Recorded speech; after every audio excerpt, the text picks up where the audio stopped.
Well, hello, folks. How are you? Rob Howden here, the Road to Indy insider and the voice, of course, of the Road to Indy, presented by Cooper Tires. And excited to get another show going on here. As you know, it's been a while since I've did anything. Previous to the interview we did last week with Simon Sykes, you had to go all the way back to talking to Christian Brooks and Christian Rasmussen earlier in the year, but kind of got busy through that run of April, May, and June, of course, now into July, what is essentially the Olympic break for the entire Road to Indy, even longer than the break that the NTT IndyCar Series is taking. Of course, they're back at Nashville in a couple of weeks. We have to wait all the way till the end of August, essentially, for USF 2000. Indy Pro drivers back a little bit earlier, though, as we go to World Wide Technology Raceway at Gateway for their second oval race of the 2021 season. Joining me today, a guy coming off a fantastic run, obviously, at MidOhio, and a great turnaround, great timing for Hunter McElrea from Pabst Racing. We'll bring Hunter in here right now as he gets ready to rock. Hunter, we're on the break right now. For you, more than anybody else, probably having that smile on your face because you're able to get that big win at MidOhio. Yeah, I mean, it was definitely needed. It's been up and down year, but I think any year that you're winning races, it's not too bad. So obviously I got a win early in the year at Barber, and then had a really stretch of races, kind of just fourth, fifth, sixth, and sometimes with bad mechanicals and stuff, just even worse than that. So obviously not where I'm used to or should be, but to come back and win at MidOhio, kind of perfectly timed as well into the summer break, and a really valuable bunch of points. So yeah, smiles back on my face. Well, interesting you say that too, right? Because as I was making some notes for the show, I'm writing down, some of the finishes you've had, where you are in points, and we'll talk about that a little bit later. But I said to myself, as I wrote down, it's a second win. Even if you're having a rough season where you've had a couple of 6th and 7th place finishes, which are very uncharacteristic for you and Pabst Racing, you're still a 2-time race winner this year, and you won last year. So you've got 3 wins on the Indy Pro 2000 level. And when I think about where you're going, do you go to Indy Lights next year? You obviously have the ability to do that. You're a 3-time winner over 2 years. That's still a pretty cool thing to be able to say. Yeah, definitely. I mean, it's all about perspective, right? Yeah. And the facts. So obviously that's a good thing. I think I can win more races this year. Of course you do. I know.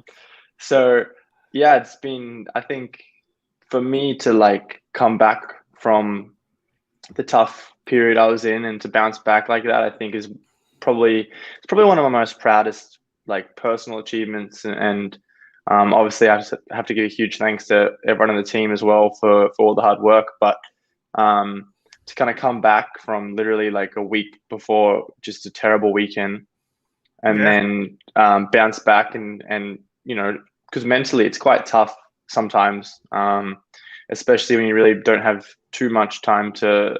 I mean, it's a balance, right? You don't want to be sitting on 2 months after having a terrible race because you're just miserable. Exactly.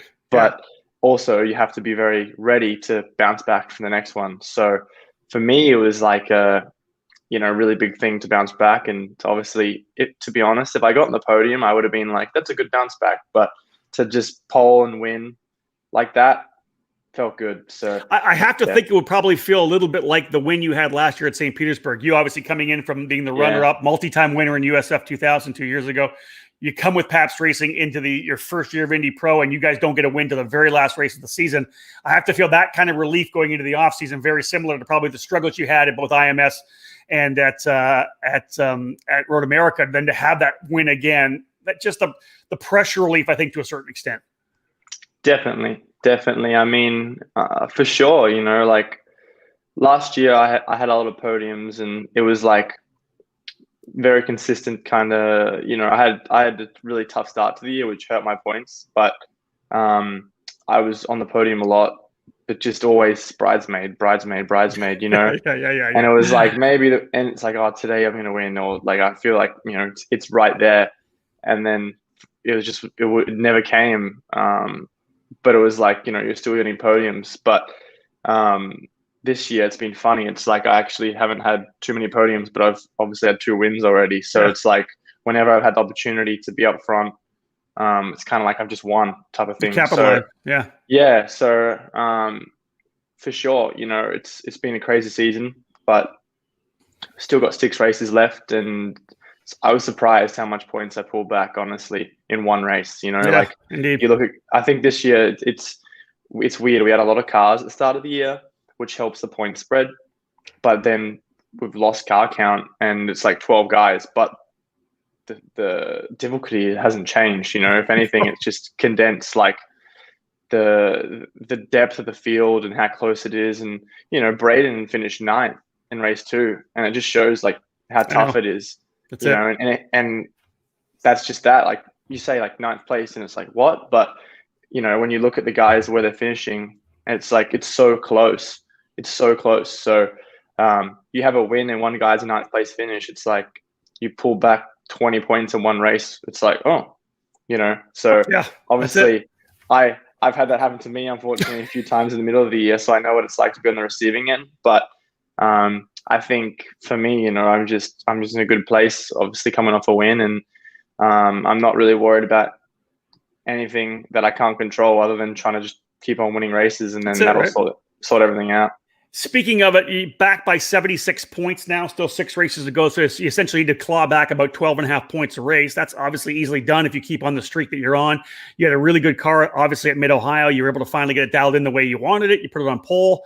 How much does the race finale now, moving from Toronto, the cancellation in Toronto, moving to MidOhio, does you think does that play to you a little bit, knowing that you guys have had that success most recently at MidOhio? Well, yeah, definitely. I mean, it's like to win there and be like you're going back there. It's quite nice, you know. I think it just gives you that confidence of like you already know that you're going to have the car to win, and you've just come off a win there. So to finish the season there, I think for sure it's like I know that I can go and win 2 races at MidOhio, definitely, no matter what, you know, because it's like there's no reason why not. Obviously, everyone's improving.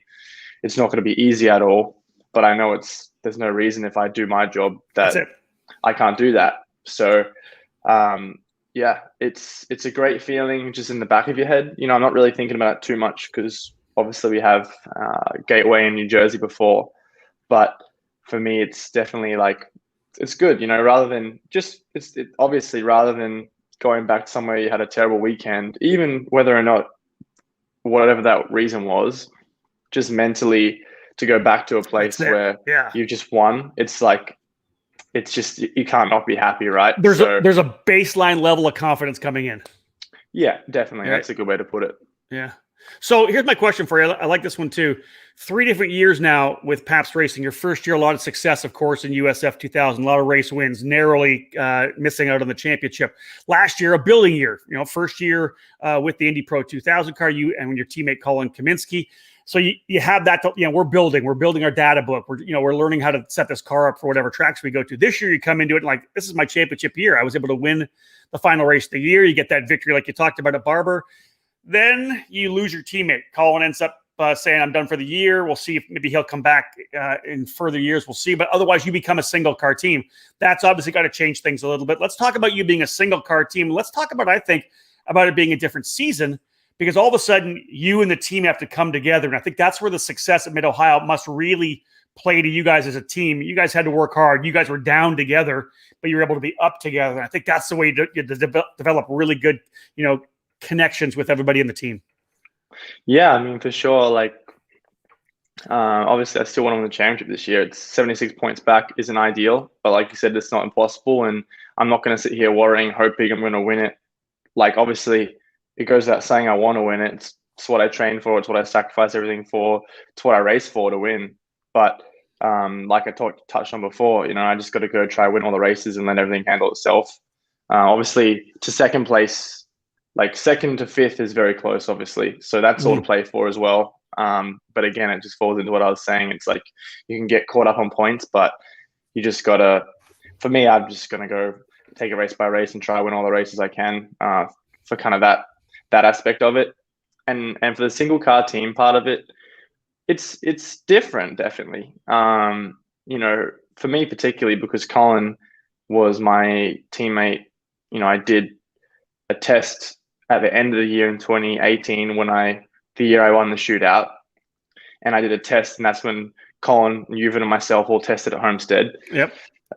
So I met those 2 guys, and that's when it kind of all started. So it's almost like, you kind of look at it like 3 years. I was almost a teammate with this guy, and we had a really good, like, open, I would say, relationship as teammates, because I think obviously everyone knows that we got along really good as friends, but you still want to beat each other, right? It's not like he wasn't just like being like, yeah, it's all good, like I'd love to get beaten by Hunter because we're friends or whatever. Like, we wanted to beat each other, but it was like a really good happy medium of obviously wanting to perform for ourselves, but helping each other, where we could. So particularly for me, my first year, obviously I was learning every single track as a new track, right? Because I came in USF, like every track I showed up to was a brand new track. And Colin was in his, kind of second, third kind of year in USF. So he knew all the tracks really well. So just little things that he could tell me of, this curb or whatever it was, that particular track, he was quite good with that aspect of helping me out, where he didn't have to, I probably wouldn't have done that, to be honest, but he was really open and like really helped me out. And obviously over the years, we had some great races together on the podium a lot together. We had, some 1-2 finishes, which are awesome. And just, we had a really good kind of relationship on track. There was one practice in Toronto where I hit a wall and then he bounced out in front of him, which was like the worst thing that could happen. The worst. That was terrible. But it wasn't like we had not one incident racing on track, like racing incident, like him hitting me or me hitting him or anything. So, and we raced pretty hard sometimes, like the St. Pete win, I had to pass him, and it was like, it wasn't like he just waved me through or it was an easy pass. Like, we were racing hard, but it was always clean. So missing him from like the team standpoint has been different, but obviously, it'd be great if he was here still, for sure, because it's just, you have 2 teammates and you have kind of more data to look at. But to be honest, it's all about adapting, and I think there's positives and negatives for everything. And yeah, I mean, I guess you could kind of argue now it's like all the effort's put on one car. Obviously, I wouldn't say it's better or worse having one car. There's positives and negatives for sure. But I think if you just, for me personally, just looking at the positive side of it, it's like, well, everything's on one car now. So I have all the attention, I guess you could say. And that's the way that I kind of look at it. So obviously I would love to have him back, but it's not the case for now. And I think, MidOhio proved that it's not hurting too much. Next race, World Wide Technology Raceway. You go back for your second oval. Not the greatest result at Lucas Oil Raceway for the Freedom 90, but you did have last year finish second in the Freedom 75. Going to Gateway right now. What are your thoughts on there? Obviously, a good opportunity for a swing in points there. 1.5 points, 45 points to win, and a bigger gap each down in each order. What are your thoughts about going to Gateway? Have you guys had a chance to test there?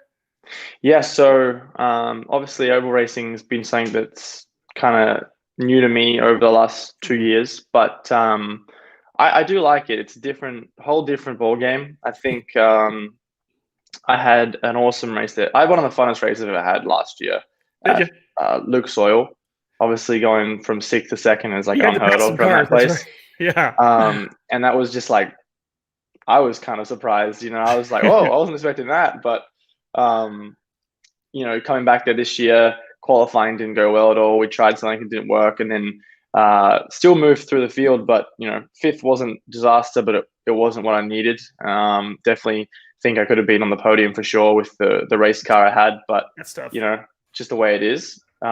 Things happen like that in racing all the time. So usually everyone's got their big book of excuses ready to show off. So it's no different in that case.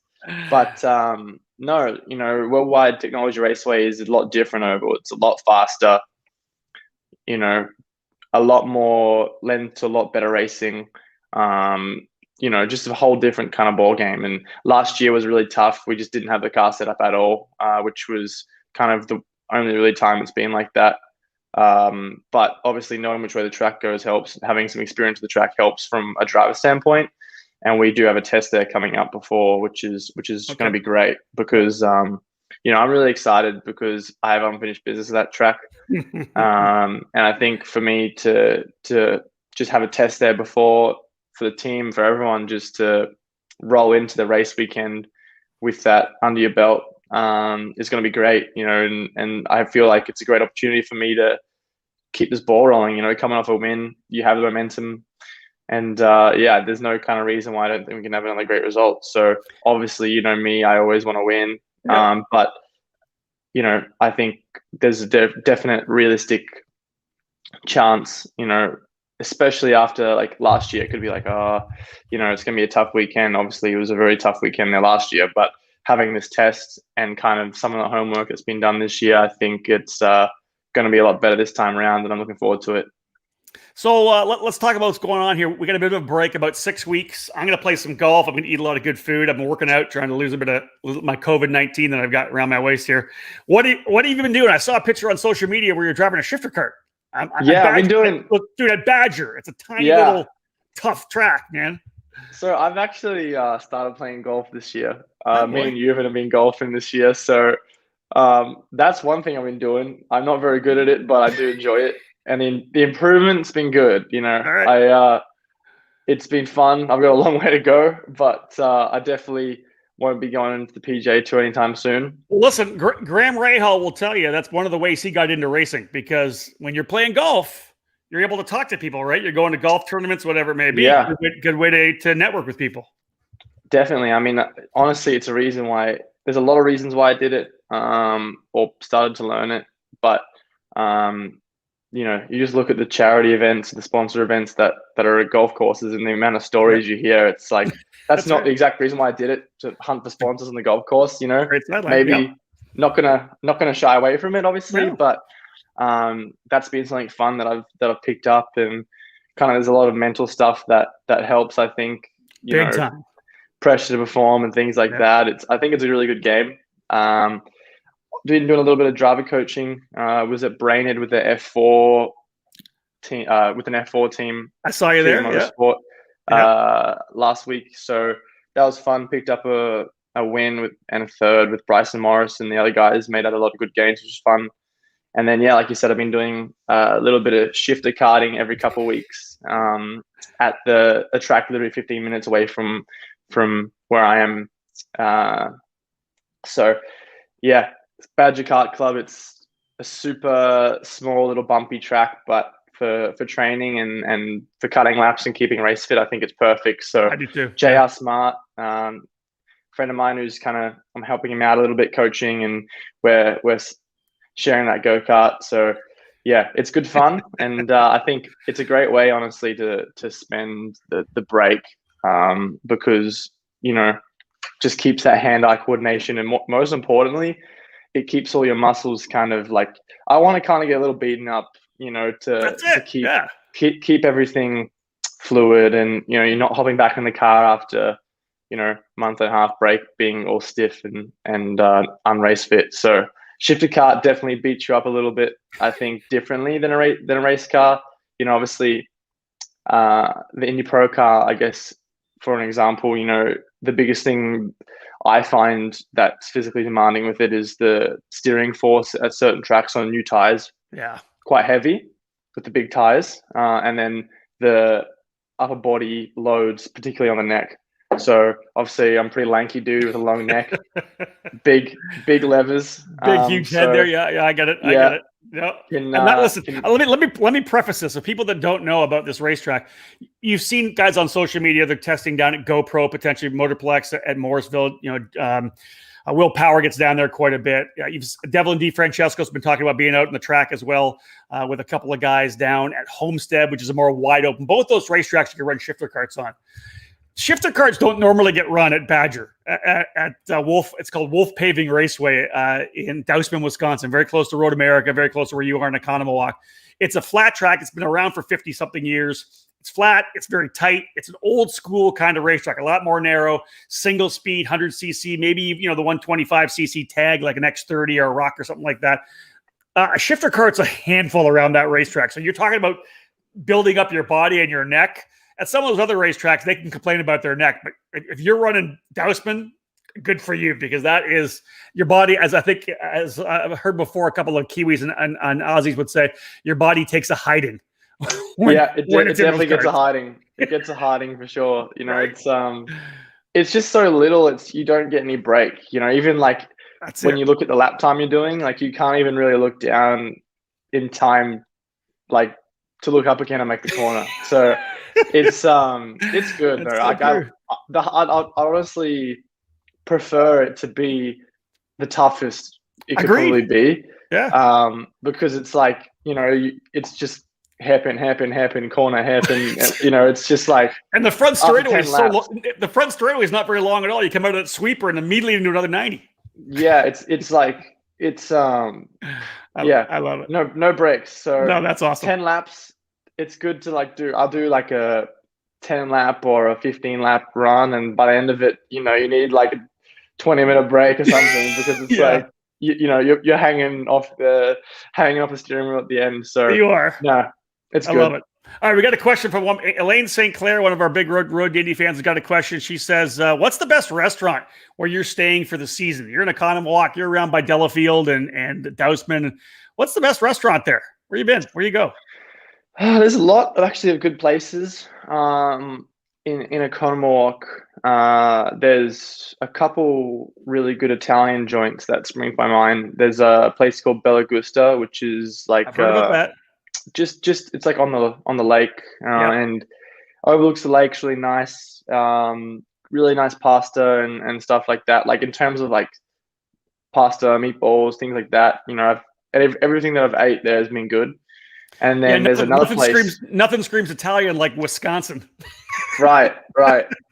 And then what else? Another one? There's another place which is also an Italian place. I quite like Italian food. Right. Which is called I forgot the name. Actually, Bella Gusta, I think, is the name of this one I'm talking about. Yeah, I got my names mixed up. I'm not really good with names, but Bella Gusta, is the place that's I'm talking about now. And it's like a really authentic Italian place on pretty much the main street. And they do like probably the best pizza I've had, like for sure in Wisconsin, no doubt. It's really good. Right. It's really good. It's like really authentic. Like they get all their ingredients from Italy. I'm not a huge I don't like not that Italian is blue cheese, but all these crazy cheeses and stuff they have. Yeah. And I'm not the hugest fan of that sort of stuff, but like it's delicious. I've had like awesome pizzas, subs, like really, really good. So Bella Gusta, I would have to say is probably my favorite restaurant around here. It's got the Hunter McElrea stamp of approval. Bella Gusto. All right, so last question. We'll wrap things up here. Obviously, 2021 is going to take care of itself. Where are we going to see you in 2022? Is it too early for you to say? Is it a potential to come back to Indy Pro 2000 or being that race winner we talked about earlier? You've proven you have the ability. Is Indy Lights the focus right now, provided you could find the funding to make the move? Yeah, definitely. I mean, there's a lot of pieces fall into place, and obviously it's still a lot of season left. But for sure, I'd love to be in Indy Lights next year, because I feel like, I've shown what I can do, and I know what I can do. And I definitely think that Indy Lights is a really realistic step for next year. So a lot of pieces fall into place, like I said. But for sure, I think Indy Lights would be nice. So I'll see what happens this last few races, and I think things will kind of handle themselves. So for sure, Indy Lights would be the goal. That's it. Well, Hunter, still about 3 weeks and a bit until we get back to the racetrack at St. Louis. Thank you so much for coming on. I appreciate it. I wanted to get you on to talk about that win, because again, you and I have done this before. I remember your very first win at USF 2000 when you told me, I think either on the podium or off, that's as long as you'd gone since you had a race win. Yeah. Coming out of New Zealand Formula Ford, right? You're finally able to get your win in USF 2000. Took you the whole year, and then you had that breakthrough at the end of 2020 in Indy Pro 2000. I just remember the emotion there as well, and then to get the victory to start the season at Barber. Then some struggles, but again, seeing you get back to where you are, I wanted to get you on because obviously, again, proving you have the ability to be able to win at this level. Yeah, thank you, mate. It's been awesome, and I think it's my 8th win on the road, 7th win on the road to Indy now. Yeah. So definitely, I think hopefully get to the double digits by the end of the year. So we'll see. Good job. All right, bud. Hey, congratulations. Well done. We'll see you at Gateway. Thank you, mate. Thanks. Well, there he is, folks. Again, Hunter McElrea with Paps Racing right now at Oconomowoc. That's where he's staying here. Fantastic young man, and always excited to see when he's able to get to the front. And again, like he said, so much competition this year in Indy Pro 2000. We've seen race wins out of a number of different drivers, and you see that the top five super tight. Now everybody's going to have to go on a good run at the end. Christian Rasmussen with a pretty good lead right now, but you got World Wide Technology Raceway. Then we've got the triple header at New Jersey Motorsports Park. If you're good there and you qualify well, you can get 3 race wins. I said this all season. Midway through, the minute somebody gets to go on a really strong run and grab a couple of race wins and get on a streak, maybe that's what's going to be exciting. And then Hunter, you got to think about him with the win at MidOhio. When we get back there on the first weekend of October for the season finale this year, a couple of wins could be the difference between finishing second and going home with that big scholarship to make sure that you're in the Indy Lights program in 2022. Do appreciate everyone tuning in here. Thank you so much. I'll turn this into a podcast as I always do. That's available on iTunes, Google Play, Spotify, Podbean, all the different channels as well. It'll be up on the Road to Indy TV app. You can always get my podcast on the Road to Indy TV app as well. Just scroll down and you'll see it. But again, big thank you to Hunter McElrea for joining me here today on a Road to Indy Insider Live. Thank you so much, folks. Lots of great racing still coming on the Road to Indy. My name's Rob Howden. Bye for now.